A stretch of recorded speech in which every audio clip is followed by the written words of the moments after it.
Okay, welcome wherever you are joining us today. At this event, we will meet Sue Alksnis, a candidate for Democrats Abroad's DNC representative, serving in the at-large position, which is elected by DPCA voting representatives in all three regions of DA.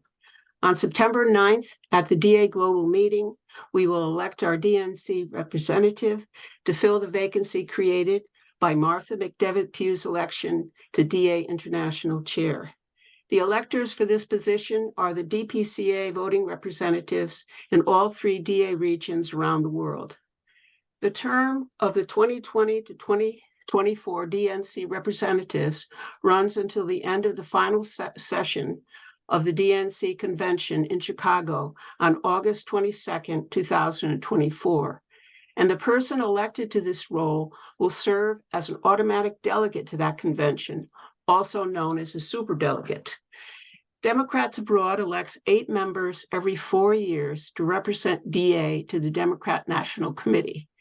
DNC members represent DA in its priority to the DNC chair, executive committee, staff, other state party, and Democratic Association DNC delegations.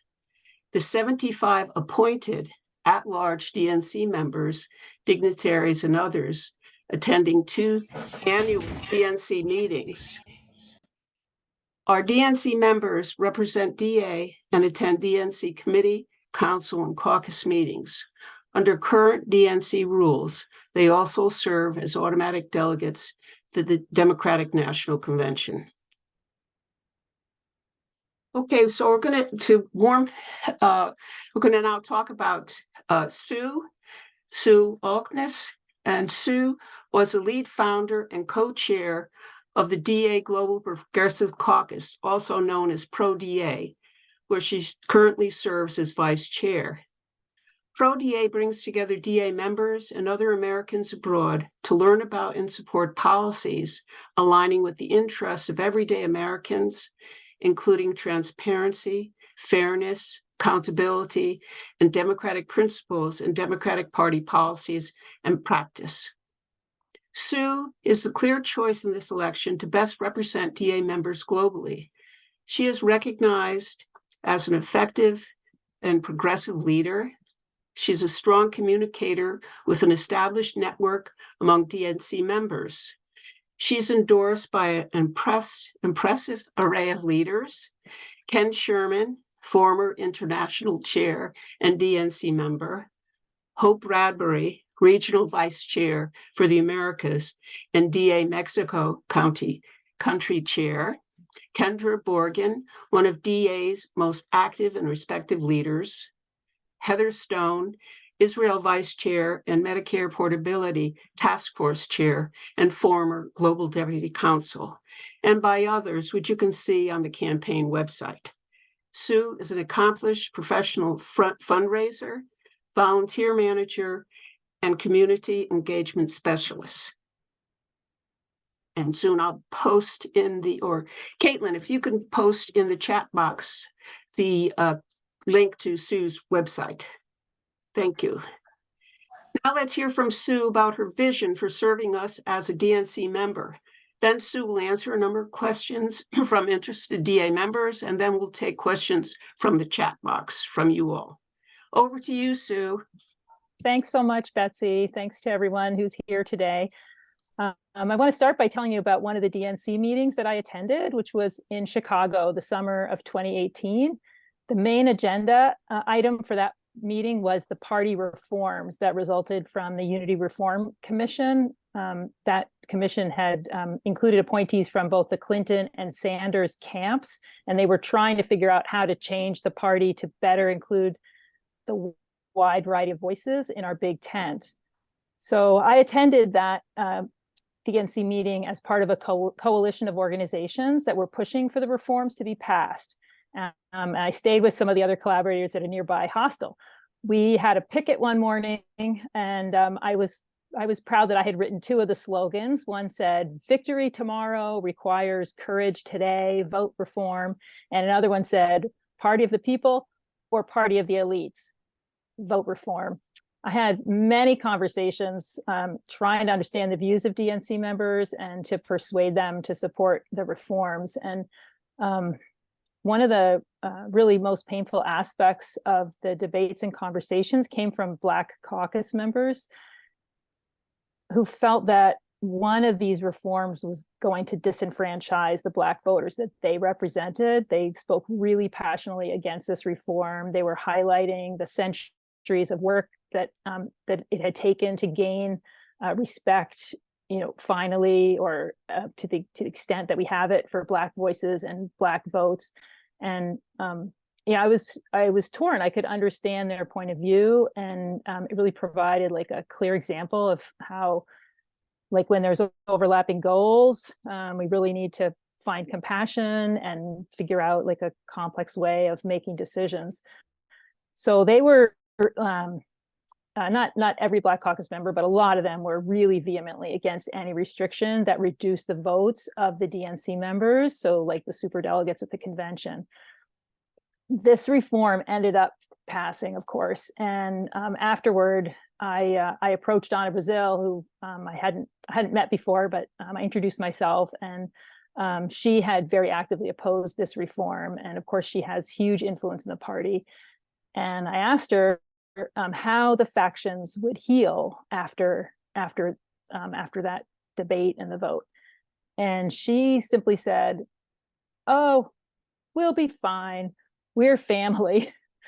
That kind of blew my mind, and it kind of was like a paradigm shift for me around like how things work at the DNC and how we can work together. And I've been really reflecting on that story a lot while running for DNC member, and like it just reminds me that that I can represent DA's best organizational interests while I'm also supporting the needed reform effort in the DNC.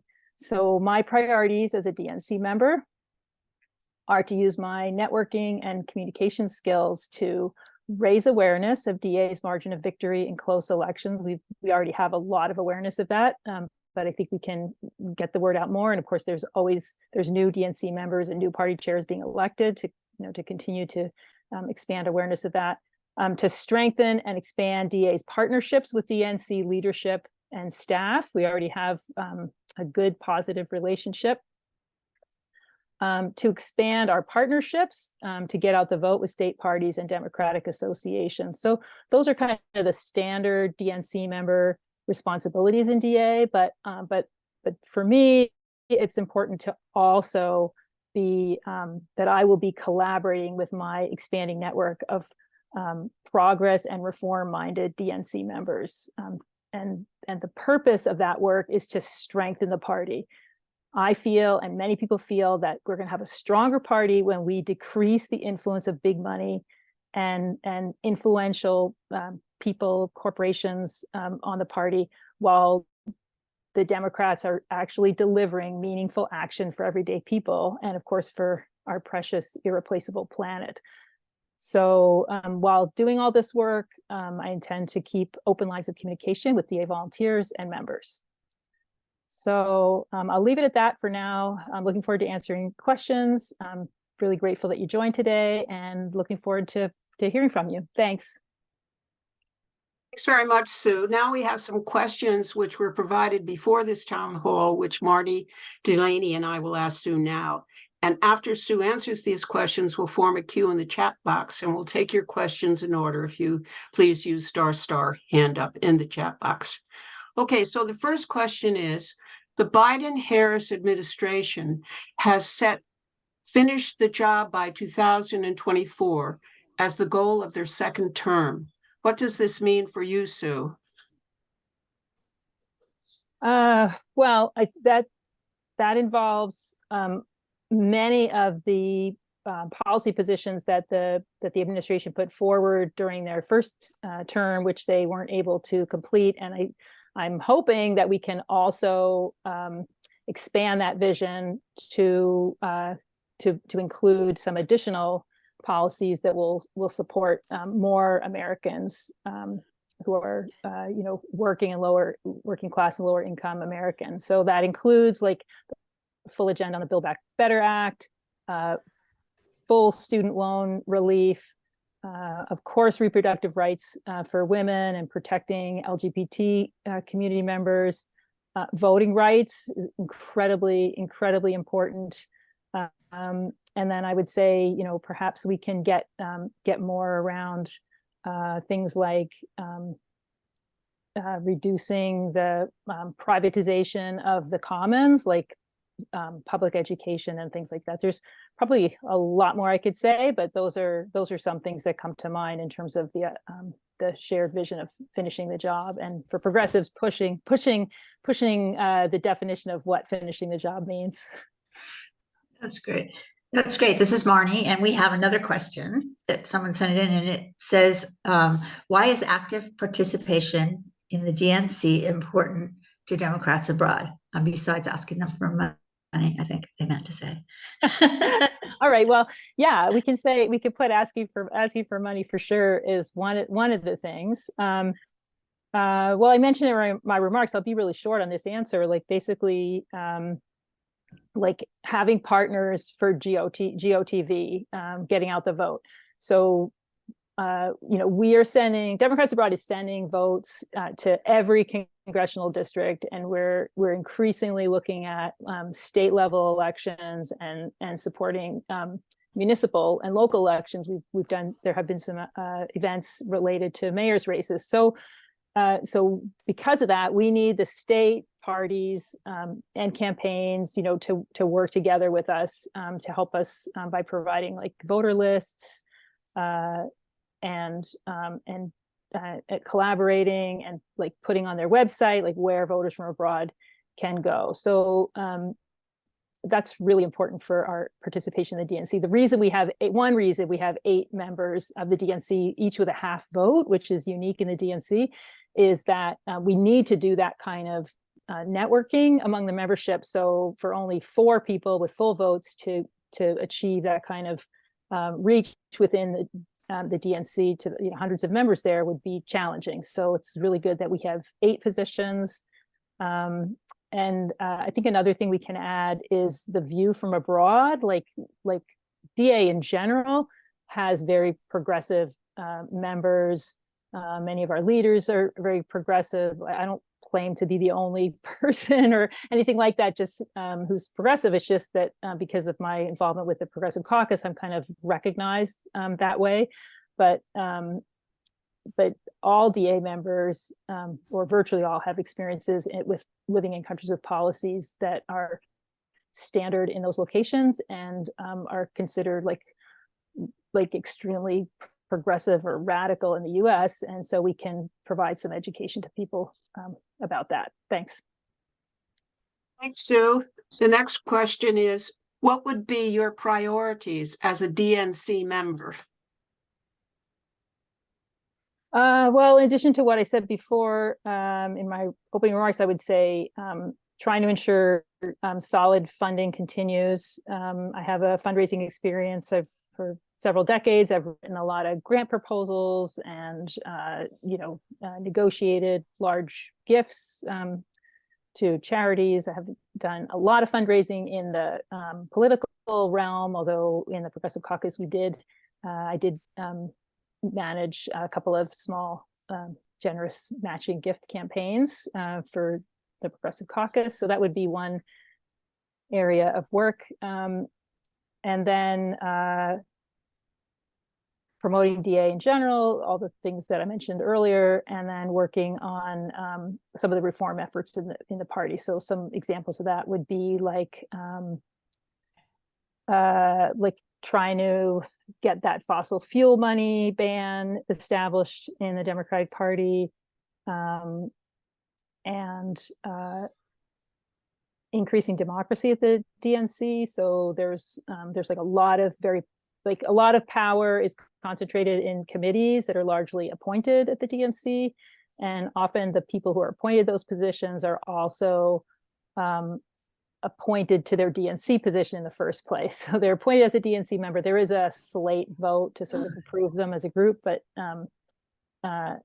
essentially, they're appointed / elected as a group, and so there's a lot of sort of concentrated power there, which I'm realistic that one single DNC member cannot really have an impact on those kinds of changes, but there is there's a growing sort of coalition within the DNC working on these issues, and I would like to help with that. Thanks. Hi, well, thanks for that, Sue. Okay, this one, I think you've heard me actually ask something like this before, but you're running as a progressive candidate. What does progressive mean to you?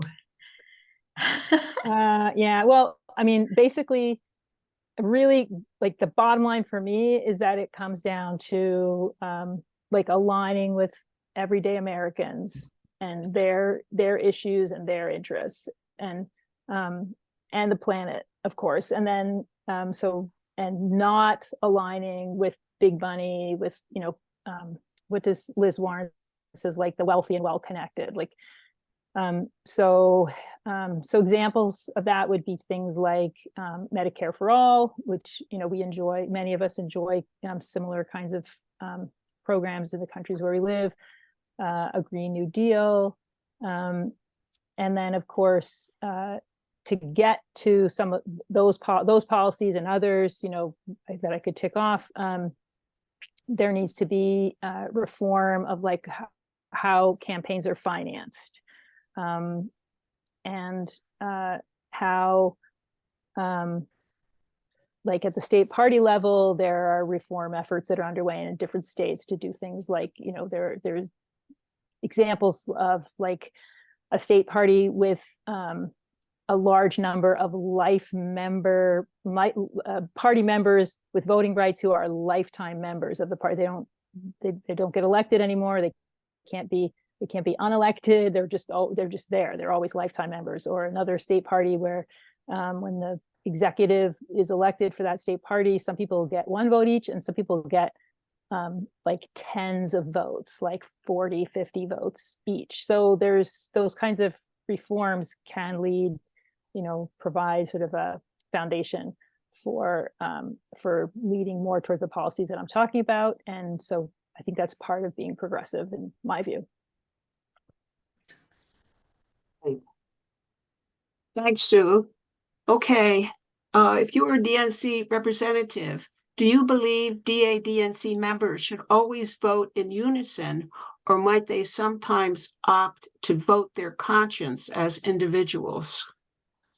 Okay, yeah, I mean, first I would just say that unless you're on one of those influential committees at the DNC, you don't really get that many opportunities to participate in a consequential vote. Most of the votes to the general membership are like whole slates of like all the resolutions that have already gone through the resolutions committee.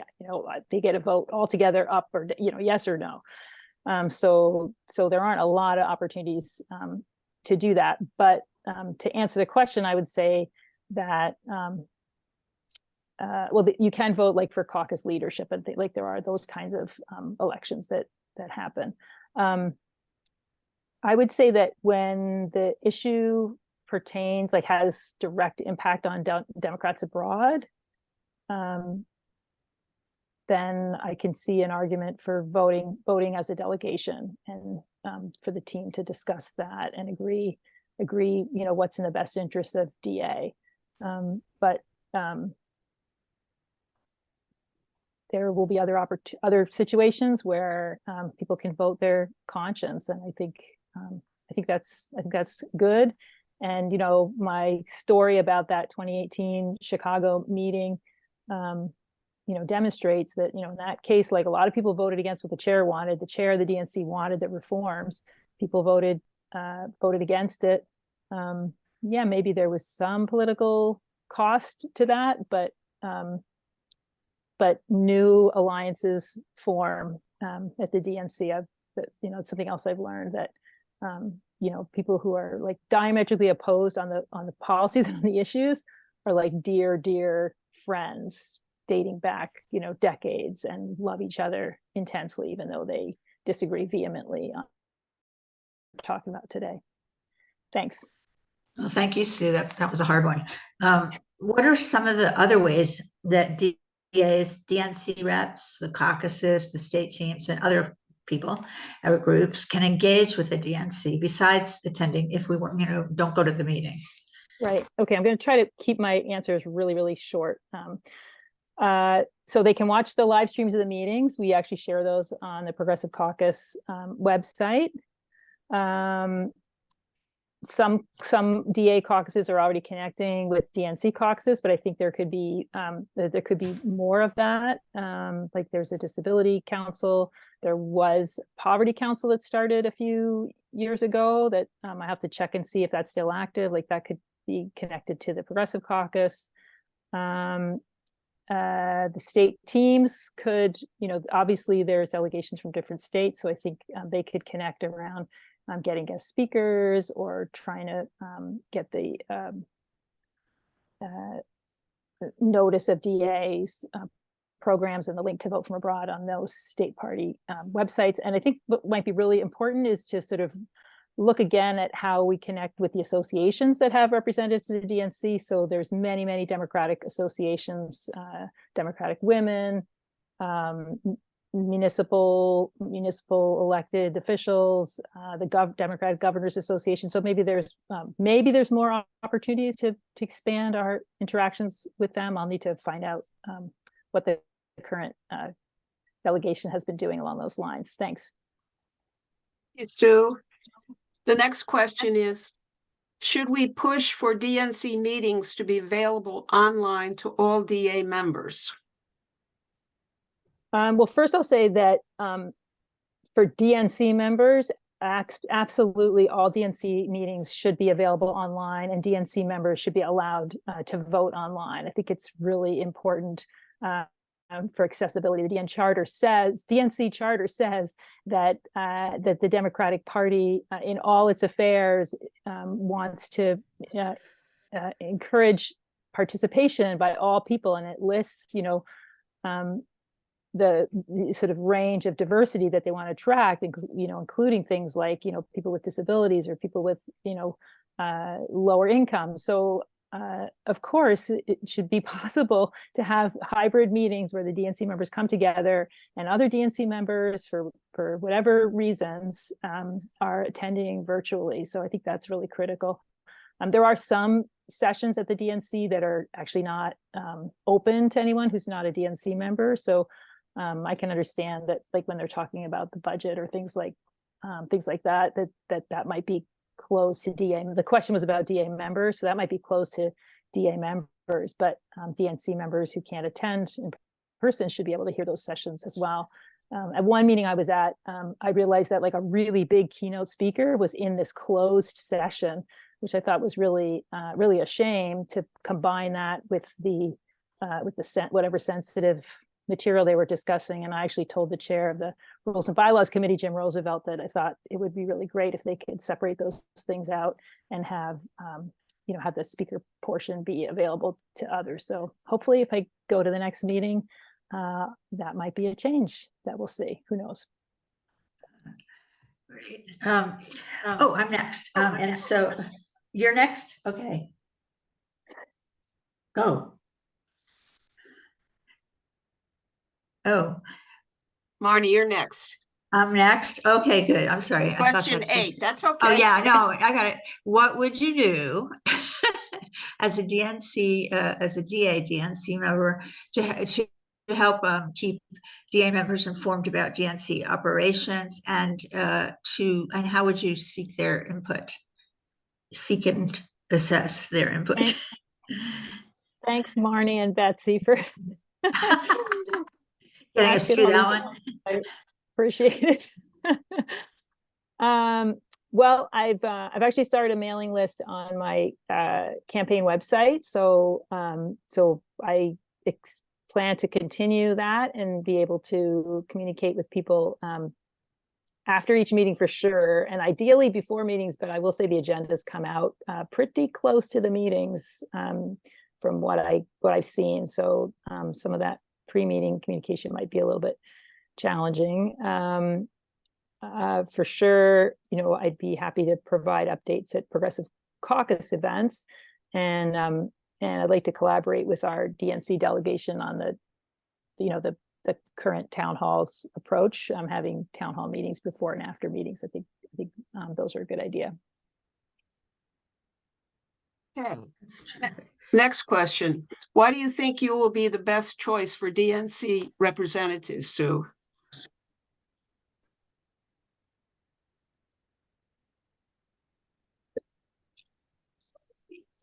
I think it's that I have the basics, like I can do the networking, I can promote DA, I understand how DA works, I know our issues, I know what we offer in terms of the margin of victory. And then I have this other thing I offer, which is, I'm broadly recognized as a progressive leader in DA. So I think our membership will feel represented, like in a way that they can identify among the DNC delegation. In terms of all this, in the sort of party reform things I've been talking about and progressive issues and policies, I believe, a lot of people believe, that the Democrats need some energy and we need to excite voters now. We have a good story about the Biden-Harris administration, but there's some work to do to convince everyone, who's likely to vote in our direction, to embrace that and to celebrate it. And of course, there is more that needs to be done, and there were disappointments over the last term. So bringing, I believe, and I think a lot of people join me in DA in believing that, more bold action for everyday Americans is going to help the party win more elections. I have to say, there are a lot of people who thought that Obamacare was really radical, but they're sure enjoying it now. So what this one says, what have you learned from your past experience attending DNC meetings? Yeah, I think I already answered that one. You did? Okay. And then in case of that, and because of that, I'm going to ask you the next one, and maybe you answered that too. What do you think are the most important issues facing the Democratic Party? Facing the Democrats.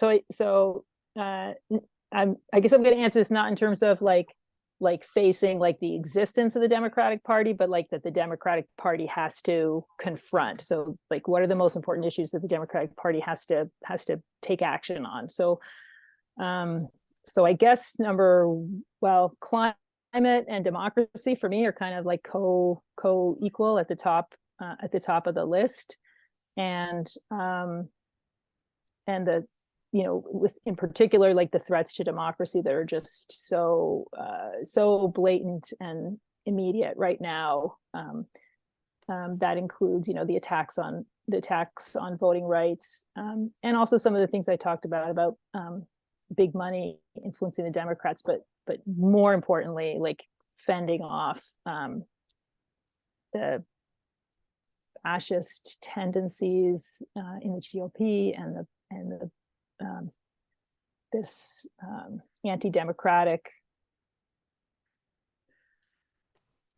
belief, that some votes count more or should count more than others. Like we really need to deal with that. I think the Democratic Party needs to get back rural voters and serve their interests better. I think we can do that. The Republicans offer empty rhetoric, and the Democrats can actually deliver.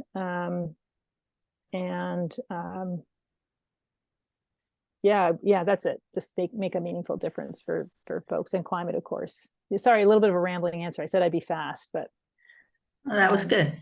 Okay. Thank you. Thank you. Thanks, Sue.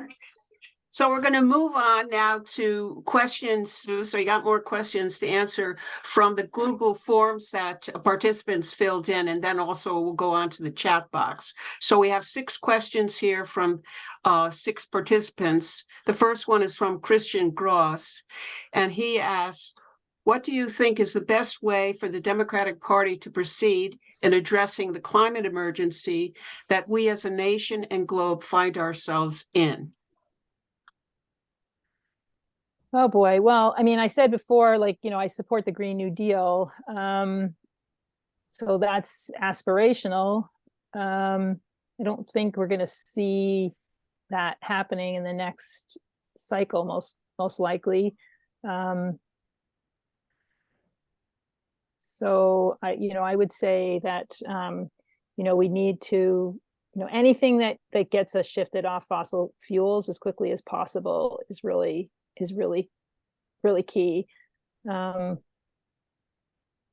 And I guess I wouldn't want to leave out biodiversity, which is also really at risk, and there's threats separate to like the whole, like there's some climate elements to that, but there's some other elements as well. So I think we need to deal with that. It's a short answer and maybe not as detailed as you would like, but maybe someone else has other climate related questions that I can address later. As a DNC member, I'm not sure that I can really influence this that much, although there will be the platform at the 2024 convention, and I will strongly support as deep and expansive climate action that we can get into the platform as possible. Thanks, Sue. The next question is from Rob Simmons, who says, I'm concerned about 3 other Democratic candidates. There may be more as primary challenges to Biden. Any votes for competing candidates takes away a vote from Biden in this pivotal election next year. What are your thoughts regarding DA representatives who certainly have a right to vote for anyone they prefer, and splitting votes representing DA?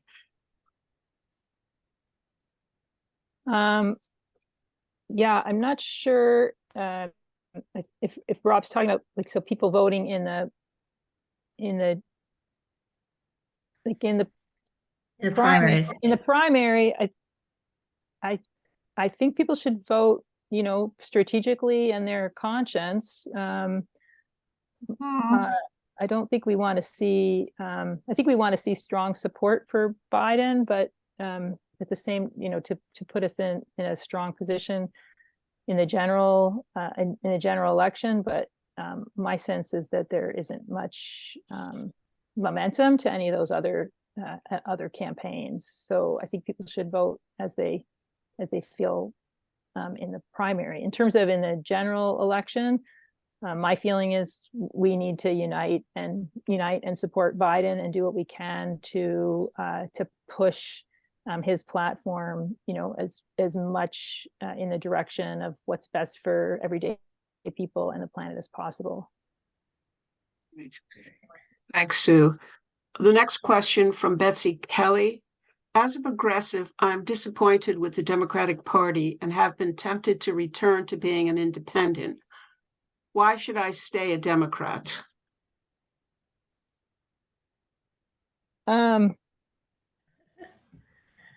Well, I guess I have a 2-part answer. Like, for one, I think independents are important, and it's fine that people are independent. So if that makes sense for you, like, I think that's fine. And independents who align with the kinds of policies that I was talking about earlier that I support can play a really important role in like trying to shift the positions of the Democratic Party. So I'm okay with that. When it comes down to like how you're going to vote, like in the general election, unfortunately, it just seems like every election, and I know this is happening in my state in Connecticut, even at the local level, like every election is becoming just really, really existential for a variety of really important issues. And so voting independent, vote splitting in the actual elections is, I think, getting more and more risky, unfortunately. But that's why I support ranked choice voting. Okay, thanks, Sue. The next question from Quade Williams. We've recently had discussions about gender balance for chairs and vice chairs. What are your thoughts on the matter, and for what positions do you think, if at all, the gender balance requirements should be weakened? What about for the 6+2 DNC positions? Yeah, my thinking on this is kind of evolving. I guess, for quite some time, I've felt like, and I've been articulating, it's at various meetings with DA and, locally and nationally and globally, that it seems like our gender balance rules are having an unintended consequence of holding back women volunteers. So I'm very interested in the possibility for some of the positions where we have gender balance rules that we might consider a minimum 50% female or non-binary rule as opposed to a strict 50-50 rule.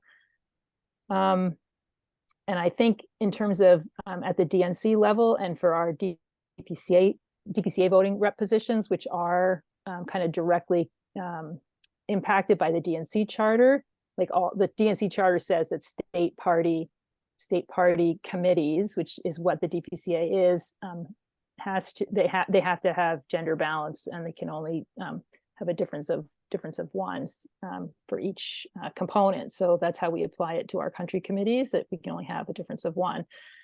And we also follow the DNC's current new reform that anyone who's non-binary doesn't get included in that calculation. So I think if we went with minimum 50% female or non-binary, there's a chance that at the DPCA level that might be acceptable to the DNC. In terms of the, I think the gender requirement could be weakened potentially at the chapter level, but I can see the benefits of forcing, providing incentives to recruit candidates.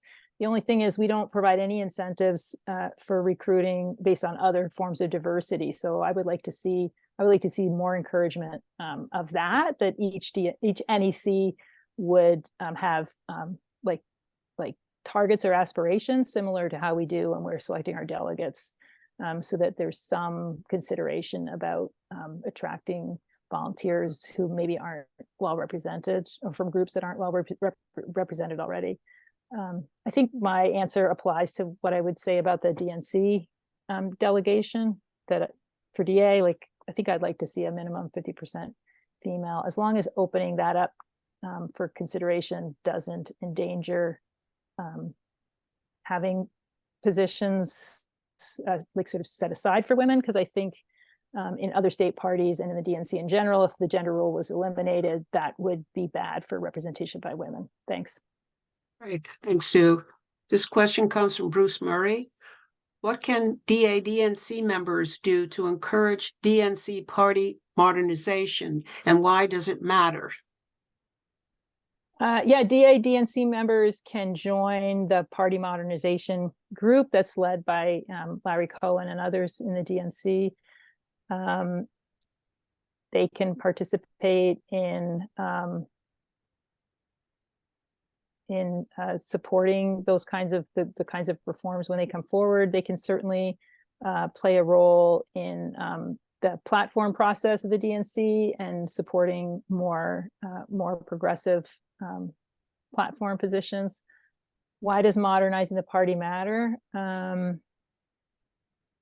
Well, I mean, my belief is that that we want a more democratic party, so that in our policies and practices, so that there's more opportunity for diverse voices, particularly around policy positions and kind of loosening that grip and control of big donor money, corporations, Wall Street, and those types of influences.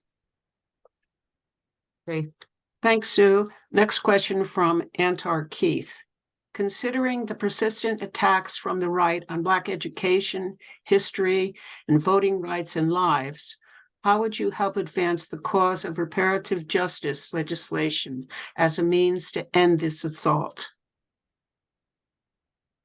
as a DNC member, I would be really honored to share with other DNC members that that Democrats Abroad has a reparations task force that's connected with the nationwide effort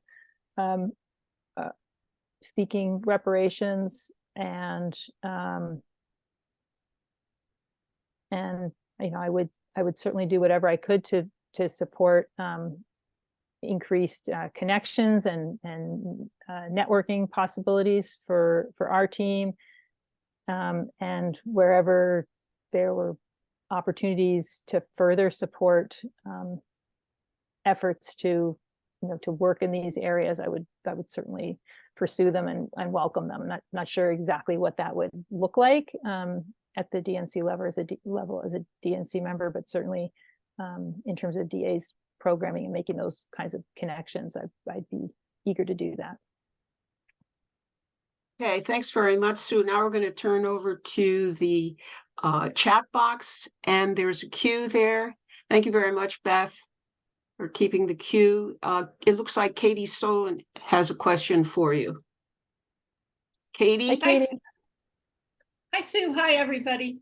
I am very impressed with not only your language about networking outside of the DNC meetings, but the fact that you have already been doing it since you attended your first meeting. Still, and some of the caucuses, some of the groups in the DNC are better at this than others. My Western caucus is the best. We have a listserv and we have a lot going on. However, there is a lot that goes on at the DNC meetings in the corridor. I am for robust remote participation. However, there's so much that happens outside of whatever could be streamed, or people could participate in that way. In the corridors, walking around the building in the early morning, at extracurricular activities like community service. So, long introduction, short question. Would you plan to attend all of the DNC meetings during your term, no matter where they're called? Oh, thanks. Oh, okay. Oh, that's a much easier answer. Yes. Yeah, I might seek a homestay. I might be in a hostel. Hopefully I can share a room with the other DNC delegates who'll have me. So yes. Well, I have some years of couch surfing experience at these meetings. I'm happy to either share couches, floor space, or tips. All right, thanks. Yeah, I think I've been on a cot a few times. So, yep. Thanks, Katie. Good question. Katie and Sue. Okay, next question from Art Shankler. Art? Hi. Thanks, Betsy. And thank you, Sue. I'll just say, as somebody who's been on the DNC as a DA member a couple times, I think you would make a great member of the DA delegation. So that having said, I'll just follow up on Quade's question about gender. I don't know if you can, it's a little confusing, but given that there is this gender balance requirement, at least at the moment, for the DNC members, and then the fact that there are going to be 2 positions elected on September 9th. I guess the global is going first, and then the regional for the Americas. Can you explain how the gender balance is going to affect what happens in those elections? Sure. Sure, thanks. Yeah. So, okay, so, in this election, it's a little different from how we typically elect our DNC members and DA. So this election, we have 2 positions open, and the first position being elected is the global position. So that's the one where DPCA representatives all around the world can vote, and the candidate can be from any region in DA. The 2 positions that we're electing are replacing 2 DNC members of different genders, and our DNC delegation must be balanced by gender. So, so once the global DNC member is elected, whatever the gender of that person is will determine gender restrictions for the Americas regional person.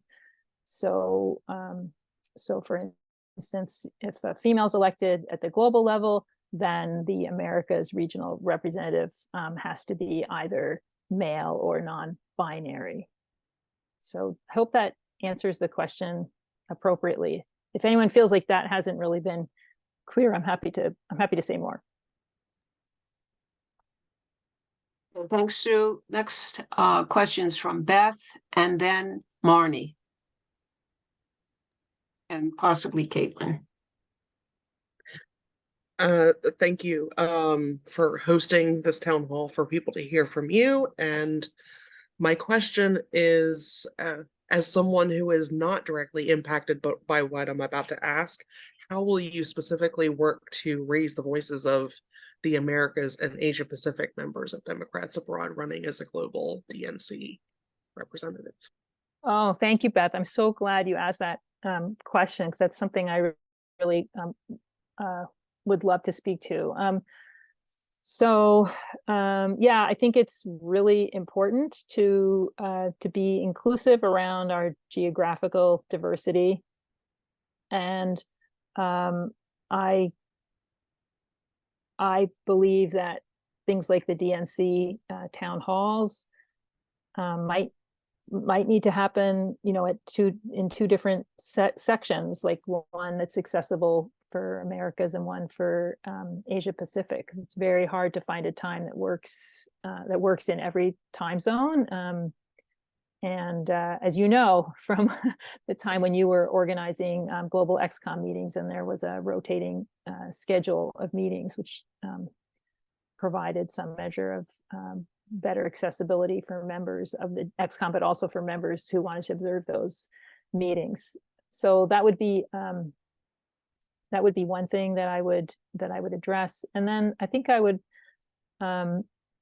also like to say that I have contacts across all regions. I haven't really been focused solely on the Americas. So with the Global Progressive Caucus, we've had very active members in Asia Pacific. One of our founding co-chairs was in Japan. We've had vice chair in Asia Pacific. So we've taken a truly global view, and hold our meetings at a couple of different times to try to reach a variety of folks. So those are my thoughts on that. Thanks so much, Beth. So Wait, I want to add something else, which is not specific to the DNC member role per se, but I do think that as a DNC member, DNC members play kind of a leadership role in DA, even though like we don't necessarily have like a team like reporting wouldn't have a team reporting to a DNC member, or a specific like program or part of the website we're in charge of, or anything like that. But at the same time, you know, we are kind of the DNC members are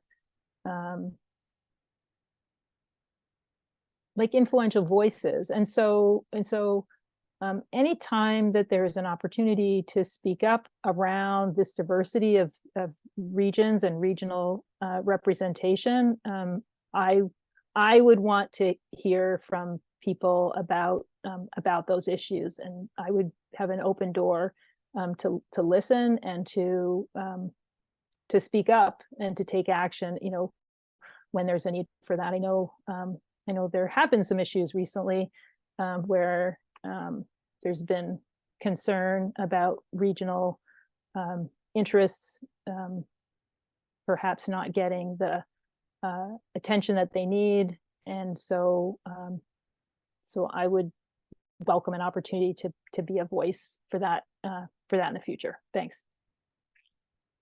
Next question from Marnie Delaney. Marnie,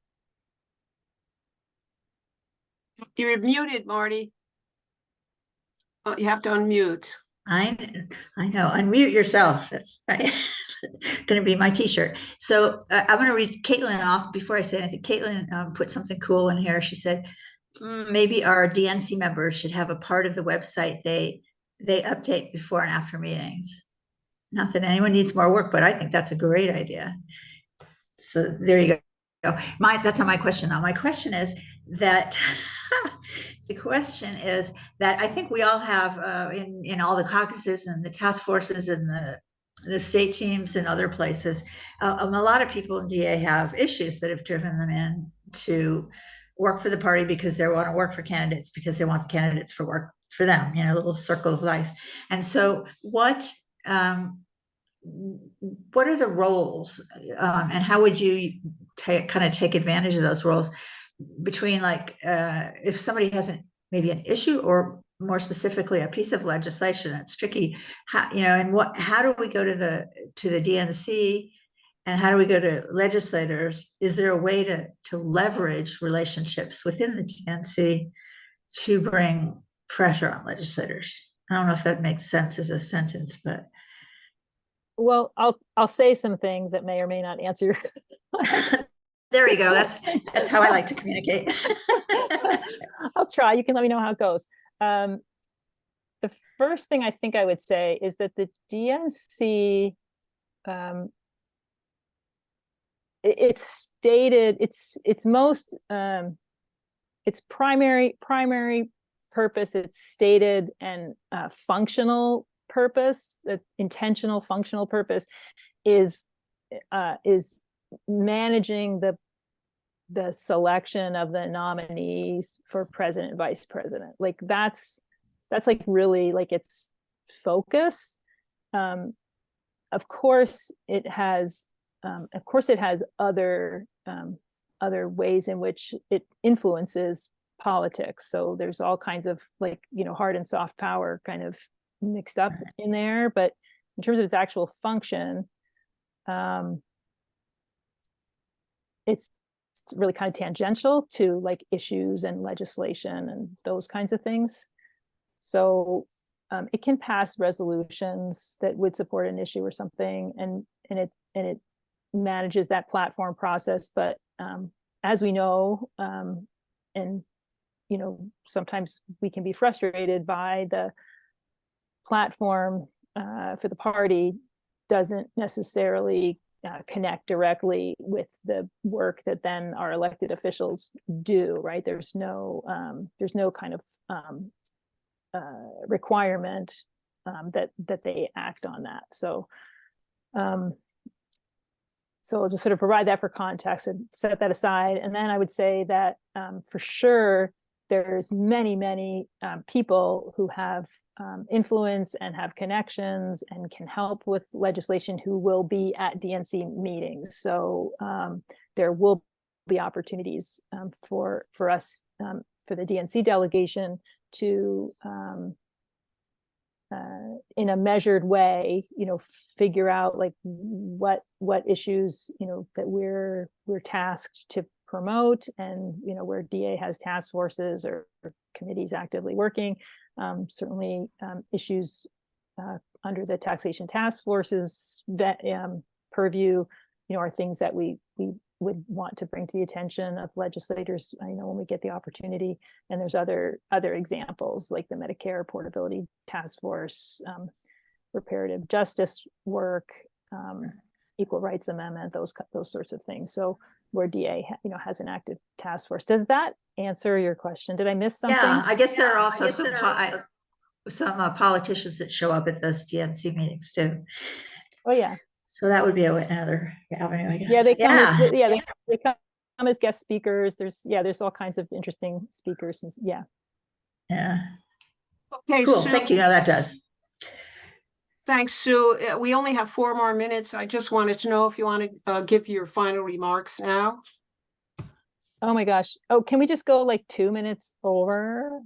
I see one question in the queue. Is that okay? Sure. If we do that? Sure, if you Okay. want. Okay. I mean, it's really up to the attendees. If anyone wants to object, you can put that in the chat. I'm serious about that, by the way. Okay. Okay. Shoot. So we've got, it looks like I would say go to Heather maybe because she hasn't asked to. And I apologize for saying shoot. I've been trying to get military metaphors out of my language, but they are really embedded. They are embedded deeply in English. Okay. there. So are you calling on me? Yes, No? we are. Yes, we are, Heather. Okay. Sorry, I'm a little under the weather. So I just wanted to ask you, and I apologize I wasn't on earlier, so maybe you addressed this, but how, as a DNC rep, will you help attend to DA's store fundraising needs?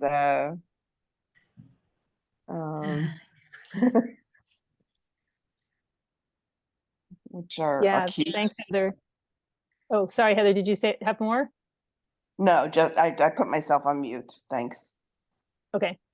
Yeah, I said a little bit about it, but I'm happy to say more or again, that I would be very happy to help with any kind of fundraising, funding proposals that DA is working on. I've done put together proposals, I've edited proposals to large foundations, to corporations, mostly in the education and healthcare realms, but a lot of the general principles apply across categories. Say what can you do, why you need to do it, and that you have demonstrate that you have the resources to accomplish it, and that all you need is the funds to make it happen. So yeah, I'd be happy to help with that, and certainly I've had lots of experience having conversations with people about the impact of their financial support can have, and I would just say that it's clear from research that's been done in the philanthropic world that the impact of giving is what means the most to people, and helps people decide to donate, is knowing that there's going to be something that can happen that's good and better that wouldn't happen without their support. And but yeah, I understand that, and I'd be happy to help with that in the DNC member role. Thanks for the question, Heather. Okay. Thank you. Okay. Hey, thank you. Thanks. Thanks, Heather. Thanks, Sue. Caitlin, would you like to make your comment? It has to be brief. Is that okay? Yeah, that's fine. I'll try Great, to be thanks. really short. Sue already answered my question, and I just wanted to convey, maybe for those on the call who are making their decision, that something that I really value about Sue is how generous she is with all the knowledge that she's gained through all of her hard work. She really passes down what she learns, and I think we all know, if we've been in DA for a while, that DA does struggle with kind of building a bench, with engaging younger members, engaging young leaders. And something that Sue really does well is she takes what she learns and she helps other people learn, so other people can engage. And I've learned so much from her in Pro DA about the DNC that I never learned from other delegation members. I've learned so much from Sue, and I really would look forward to learning more. And even just like on this call, I've learned so much already again. So thank you, Sue. And I hope other people will take that into account when you're thinking about your decision. Oh, thanks, Caitlin. Thanks for those nice words. I've Sue, learned a lot from you. Sue, it looks like there is another question I just saw here from your daughter, Miranda. I don't know if you can answer this, but I'm going to give it to you. How is it that you have time to be such an excellent parent to me, Tony, and Tess, when you are so busy helping others through DA in your work? How can one person embody so much love and be so driven to see it manifested in the world? Love, Miranda. Sorry I can't be there. Yeah, I can't, yeah, I don't think I have an answer to that. Oh my gosh. Yeah. You could do my parents, I guess. I don't know. I don't think that's accurate. I don't think I probably live up to what's expressed there, but anyway, that's really nice. Would you like to give your final remarks, Sue? Okay. yes, thank you so much for being here today. You can contact me at susankalksnis@gmail.com. Maybe someone can put that in the chat. I would love to talk with you. I'm making myself available to connect with people. I really invite you to join me in raising up progressive voices within the Democratic Party so that it can more effectively serve the interests of everyday Americans. And through that, we'll strengthen democracy, we'll strengthen human rights, which are under attack. Really, it seems like everywhere in our country, our home country. And I want to thank everyone who worked on this event and is helping me, people who encouraged me to run, people who are helping on this event, helping with campaign efforts, people who have endorsed me, and folks listening who are going to vote for me. Thank you so much for that. And I also have a big thank you to everyone here for your efforts to get out the vote and to strengthen democracy in America. And I look forward to welcoming more of you to vote Sue. And you can learn more and sign up to support me at sue-dnc.weebly.com/.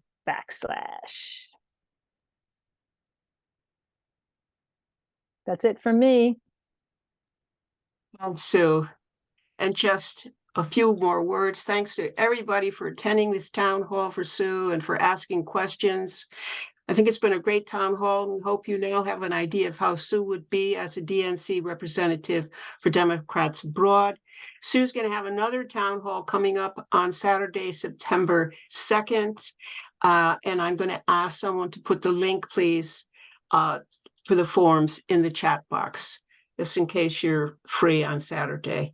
Thank you very much for all your attendance, and have a good day, night, morning, wherever you are.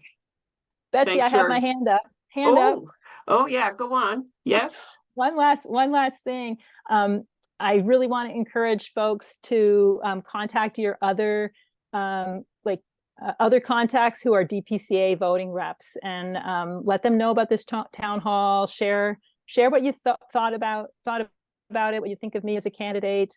Encourage them to watch the recording when it's available on the website, and encourage them to also reach out and chat with me. I'd love to connect with as many people as I can. There's about 240 DPC voting reps, so there's a lot of people to talk to. That's it for me. Thanks, team. Thanks, everybody. Thanks. Okay, I'll stop the recording. Let's just see. Thanks for being here, everybody. I see the nice messages in the chat. Yay. Bye.